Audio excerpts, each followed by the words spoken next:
with Myrna Loy and Frederick March living through the heartwarming second bloom of love.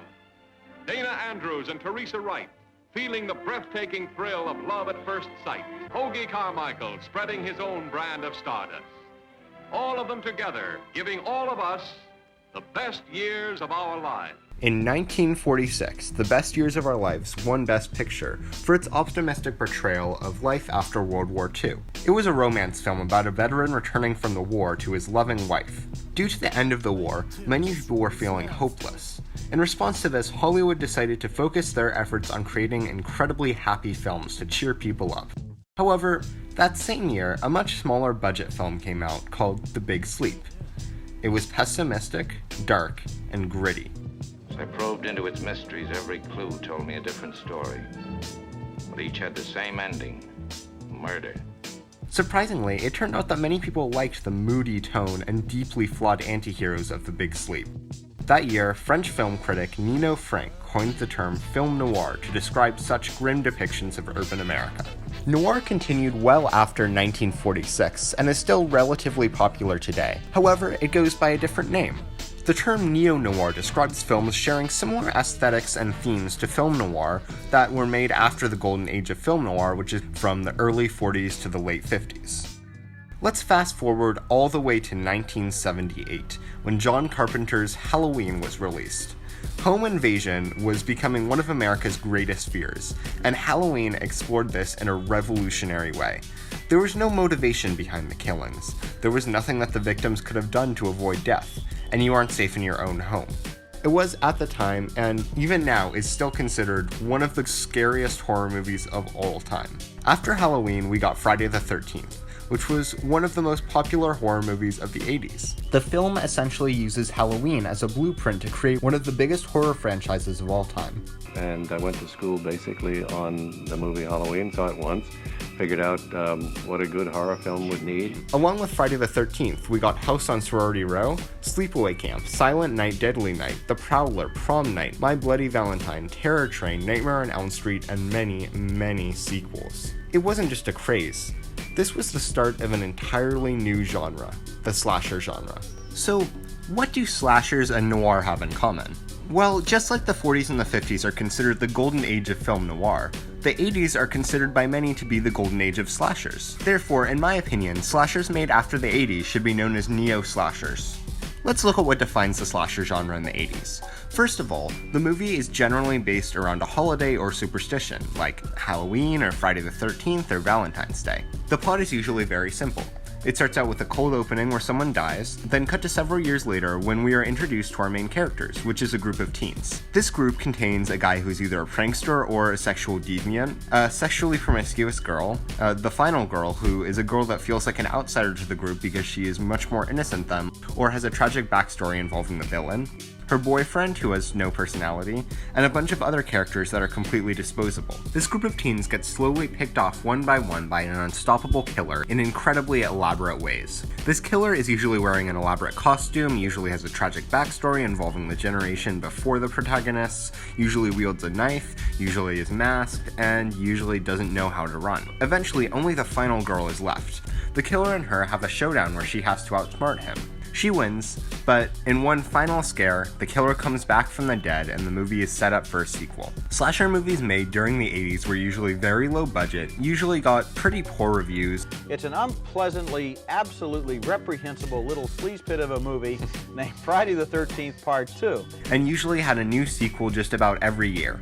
It was often hinted at that the killer was supernatural in the first one, but the sequels took all the ambiguity away and just made him a zombie or something. Slashers made after the 80s pretty much followed this formula, with a few very distinct differences.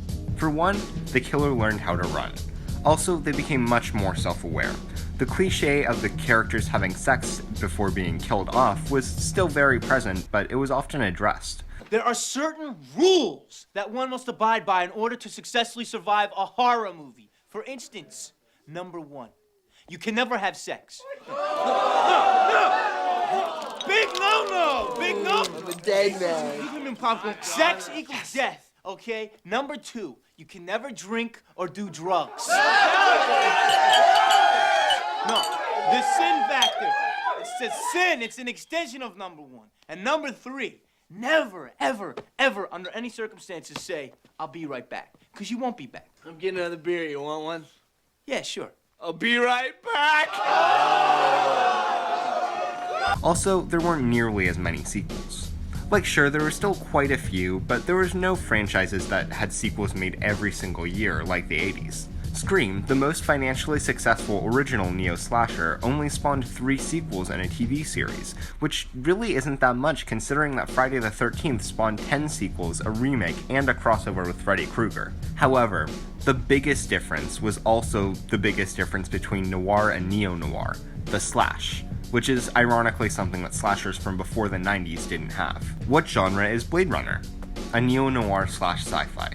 What genre is Brick? A neo-noir slash satire. What genre is The Big Lebowski? A neo-noir slash comedy. Now, what genre is Double Indemnity? A noir. What genre is Out of the Past? A noir. What genre is The Big Sleep? A noir. What genre is Jason X? A neo-slasher slash sci-fi. What genre is Scream? A neo-slasher slash satire. What genre is The Final Girls? A neo-slasher slash comedy. And finally, what genre is Friday the 13th? A slasher. What genre is Nightmare on Elm Street? A slasher. What genre is Halloween? A slasher. I've chosen the end of the 80s as a cutoff point for what can be considered a classic slasher and what can be considered a neo-slasher for 2 main reasons. The first is that, as I explained before, the 80s is considered the golden age of slashers. There were many original slashers made during the 80s, and it is considered by many to be the height of their popularity.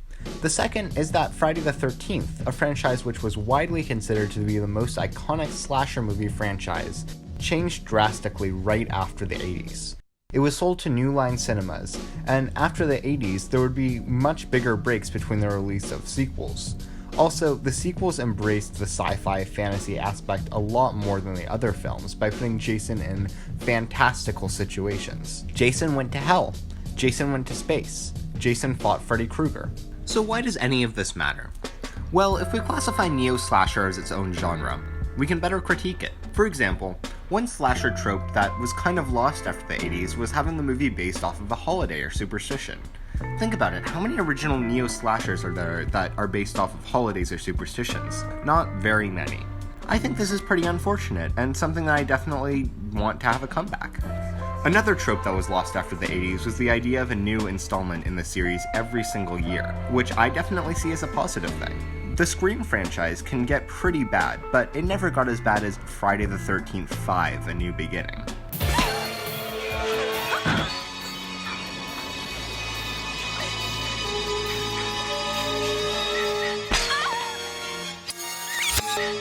That is a pillow, sir. Neo-slasher's self-awareness definitely has a lot of positives, but it can bring about just as many cliches as the thing it's making fun of. At this point, making fun of a slasher movie for killing off the characters that have sex has become so played out that it's become a trope of its own. A cliche I definitely think should have stayed in the 80s is the different slasher movie character archetypes. Like, come on guys, you can get more creative than a sexual deviant slash prankster, the promiscuous girl, the final girl, and her boyfriend. But by far the thing that I like most about this new breed of slasher movies is how they blur the line between slasher and non-slasher. Is a slasher movie still a slasher if the killer is the hero? Is a slasher movie still a slasher if the killer doesn't have a weapon? How about if the only death in the movie is that of the final girl? Over and over and over again. So yeah, I definitely think neo-slasher should be classified as their own genre. I think that doing so allows us to better examine how the genre has changed, which tropes we should keep, and which ones we should leave behind.